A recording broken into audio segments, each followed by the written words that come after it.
Many thanks for joining us in the newsroom. I am Mary Kanu.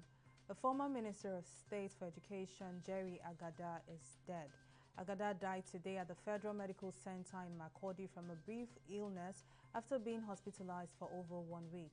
The 68-year-old was also a former national president of the Association of Nigerian Authors (ANA) and served as a Minister of Education under the late Umaru Musa Yar'Adua-led government. Until his death, Agada was the chairman of Benue State Civil Service Commission. And a burning truck at Awoyaya area of Lagos has caused gridlock on Lekki-Epe Expressway as eyewitnesses say emergency service from firefighters arrived early, preventing further escalation of the fire from the accident. The Federal Road Safety Corps advised motorists planning to use the Lekki-Epe Expressway to adequately plan their trips and use alternative routes where possible because of the gridlock caused by the lone incident. And troops of Operation Hadarin Daji have again rescued 10 kidnapped victims from bandits at Yenyenwa village in Zamfara following a tip-off. The coordinator of Defense Media Operations, Major General John Enenche, disclosed this in a statement earlier today. Enenche said the troops had on December 20th responded to a distress call on bandits' activities in the area and engaged them accordingly. According to Enenche, troops overwhelmed the criminals with superior firepower and forced them to abandon 10 kidnapped victims before fleeing. And now in COVID-related news, President Muhammadu Buhari is set to meet with members of the Presidential Task Force on COVID-19 today. The presidency said the meeting, which will hold at the Aso Villa in Abuja, comes at a time when Nigeria is battling the second wave of the coronavirus pandemic. PTF Chairman and Secretary to Government of the Federation, Boss Mustafa, had on Monday announced fresh guidelines to curb the spread of the virus for the next 5 weeks, which included closure of event centers and recreational venues, restaurants, end-of-year events to 50 persons, while schools would remain closed till at least January 18, 2021. According to Mustafa, all government staff on grade level 12 and below are expected to stay at home for the next 5 weeks.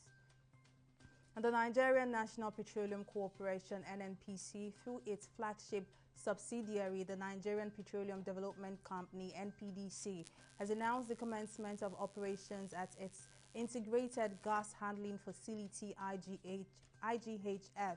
It also announced that with the commencement of operations at the facility, the quantum of fled gas in Nigeria was being reduced as the IGHF had capacity to convert the commodity to revenue. The managing director of NPDC, Mansur Sambo, noted that the gas produced from the facility and sold domestically was paid for in naira as against when gas buyers paid in dollars. He also added that it would also substantially take away the amount of fled gas.